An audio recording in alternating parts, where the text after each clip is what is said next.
Chapter 20. More Than the Guild. Drei was walking through the garden to the sea and back every morning. Not walking. She was using crutches and had developed a way to move very fast. She was faster on crutches than she could run, but it took both hands. Frustrating. Dr. Emil Renzovsky met her there in the garden. Drei, the Darmansal waved, smiling. Come here, you have a letter. The train was running, she laughed. She had letters to send. Drei moved fast. Who is it from? Rohma. Drei grinned. Of course, Rohma. She made it to a bench and sat.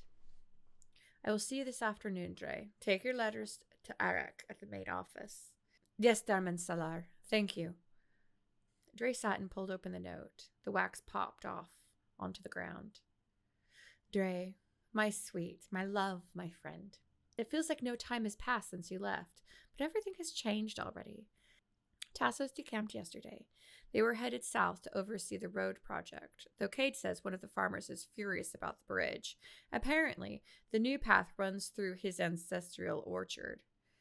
Cade doesn't expect any fighting. The boys will be fine. Edic's going with him. He's been with me constantly. We hold hands. It's wonderful. I feel foolish that I'm working up to a kiss, but I am who I am. He still feels like the sun itself. He is goodness as a man. I'm getting ahead of myself. I told the story out of order. I'm sorry. There's just so much to say, and I'm not good at letters yet. Dex is going north for 5 years. Cade negotiated that. He has a year of reprieve here, but if he's caught south of the line after that, it's death and dishonor for Tassos. I'm worried about Dex. He doesn't fight the punishment. He wasn't even angry. Sometimes I think he wants to go up there and die. Sometimes I think he wants to go up there and kill. He frightens me. He loves you, and he's dying from guilt. He blames himself. He needs something to live for. Please, at least tell him you're well. June was set north, too. He went immediately. I hope the north eats him. I hope the snow remembers your blood and never lets him forget. The train is still running. I'd heard it took you all the way to Zaroon. I hope it was beautiful. Everyone says it takes a month. I hope this letter finds you. I hope you're writing back right now so that I'll get to hold your word soon. But if not, I understand if you're too busy or hurting or angry. I love you, my friend. I wish I could be with you. I hate that you're alone. Dex said to tell you he's sorry and that he misses you. I have to go. I'm meeting with a small pottery clan. They're sweet and nosy. With all my heart, Rohma. Drei read it twice. There was so much old news. It must be. In the letter, the guild had only just decamped. That was 2 months ago. The train took a month each way. She'd been holding letters, waiting for it to come back. Drei reread the part about Dex. He always loved you. He was going north in a year. A year from when this letter was sent. 8 months? Drei moved to stand up, panicked. She fell to the ground. She forgot about her leg. She did that sometimes. It broke her. She wanted to run north, throw herself on the train to find him, like that would fix it, like he'd be waiting, but he wasn't. He hadn't sent her a message. He hadn't run her. He'd said he was sorry. That was all. She woke so many mornings with the image of him reaching out to her, the last thing she really saw before she left. He reached, even as he was being beaten, and saw nothing. Who was she now? A girl crying in the dirt because she stupidly forgot that she didn't have a leg? And the Drei he knew, the Drei he missed, died in that tent. And she never truly mourned it until this moment. She didn't cry long. When the train pulled out later that week, it carried 2 letters, one to Rohma and one to Dex. She couldn't run, but she could still answer. Roma stirred awake. The tent was dark and night had fallen. She had gotten up earlier and taken care of the horses, Tamar and Kadesh. She listened to Edic's breath. It was deep and slow, but she could feel his wakefulness with her gift. She looked up at his face. His eyes met hers. "You're awake," she whispered. "I am." "And you snore," he teased, kissing her pout. She kissed him back. He smiled against her lips. "Good." "What is?" "I thought it was a dream." Edic rolled up onto his arm. "Where are we?" "Hoya's tent." Edic looked down at her, surprised.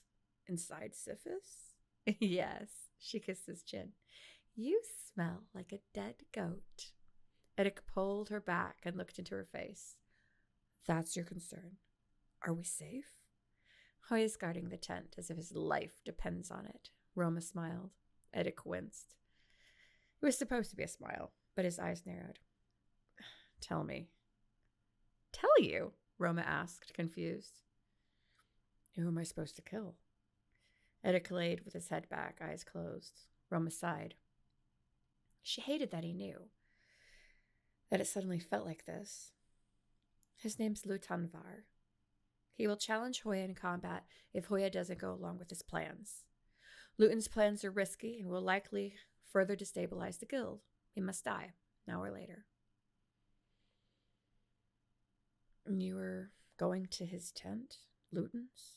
"Yes, to negotiate." "Don't, Roma." Roma felt sadness roll through his body. "I was going to make him agree." Edic smashed her against him, kissing her forehead. "I see you. You know that, don't you? I'm not like you. I can't read you, but I see you." He held her in his hands, pulling her to him. He kissed her and looked in her eyes. "You are more important than the guild." Roma shivered. She wanted to turn away. She could feel the truth, his truth. She was the most important thing. Roma pressed her face into his chest. "Why are you here? Why did you do that to yourself?" "Why come to you?" he asked, quietly exasperated. "I just told you." Her eyes returned to his. "I'm more important than the guild." She was incredulous. "And you were in danger." "How do you know?" "I wasn't here."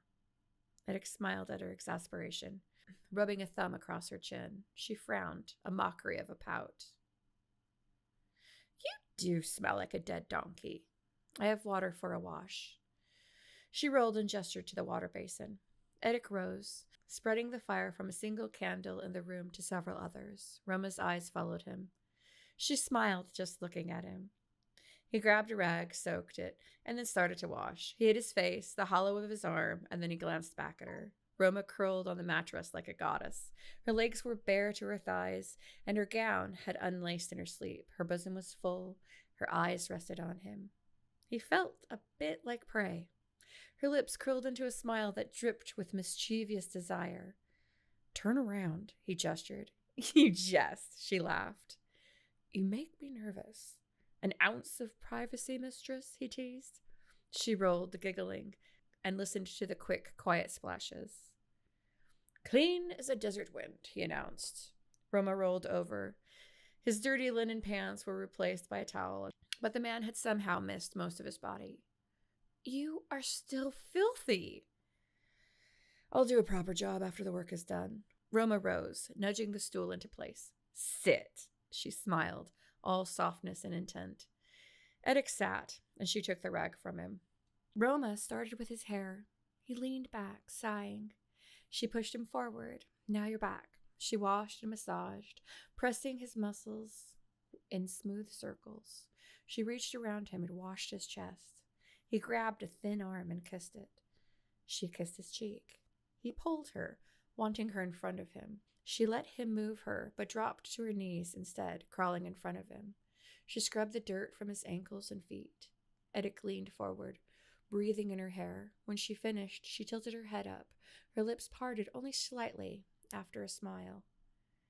He pulled her onto his lap, pushing her gown up as she moved. They kissed like that a while, her legs straddling him. Rohma stood, moving to pull off her gown. Rohma, no.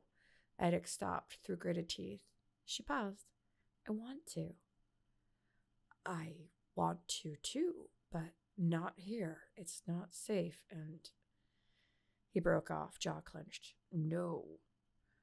Rohma let her dress fall back into place. And? She asked softly. She knew she shouldn't press. I have to kill a man soon. He held her gaze, probably the moment he wakes up. And you don't strike me as the quiet type. Rohma gasped, blushing. She stood and turned to walk away. Edic grabbed her hand. I'm not taking your virginity on a stool in Hoya's tent, woman. Rohma turned back. What makes you think I'm a virgin? I'm not fucking you in Hoya's tent, Edic said, raising to his feet, his lips closed on hers. Not on his mat. No. Rohma laughed. Yeah, you're right. I need food, Edic whispered in her ear. Oh, by the three heavens, Edic. There's some over there, Rohma said, pointing. The sun was up by the time Edic ate and dressed. He left the tent to retrieve his Kwandao from Tomar. Rohma stepped out of Hoya's tent and watched him. Hoya was beside her in seconds. Is he ready? Hoya asked. Rohma nodded. Luton Var was awake, the man dressed and prepared. They met in the field outside of the Sifis camp. Edic was calm, ready. He was nothing like he had been at the festival. Rohma could see him moving in his own shadow. His chest tightened. He wasn't arrogant. Edic knew this man would die. Luton Var flexed, bounced, and shouted threats. He was young, rash, and cocky. The fight began, and in 3 moves, Luton's head bounced onto the soil. Rohma turned to Hoya. Sifis is mine, she declared, loud enough for all to hear. Hoya knelt first. Once, not long ago, a man met a girl on the road. She asked, Your blade.